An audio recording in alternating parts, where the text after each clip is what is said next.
Pendant l'écriture de mon mémoire sur la photographie des objets de design, je réalise que les objets, au même titre que les images, font acte d'archive.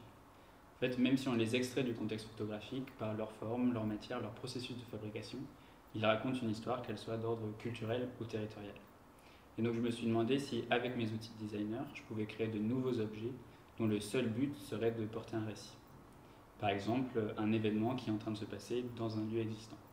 Et dans ce cas-là, ce seraient des objets à caractère documentaire.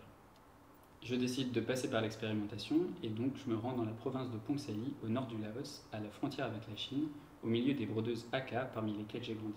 C'est un endroit dans lequel je suis pas sûr de retourner et donc c'est pour moi l'occasion d'en garder une trace.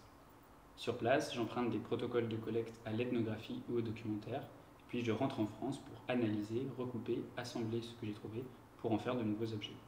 Je découvre par exemple que les tables en rotin traditionnelles ont été remplacées par des tables en aluminium industrielles qui proviennent de Chine, mais les tabourets en bois, eux, sont toujours là et servent toujours dans les moments de broderie collectif.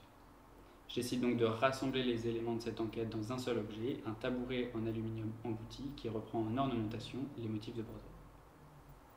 À la fin de cette recherche, j'arrive à une collection d'objets qui parlent tour à tour de la vie quotidienne, la mondialisation, la folklorisation, l'ornementation et la représentation des pratiques agricoles.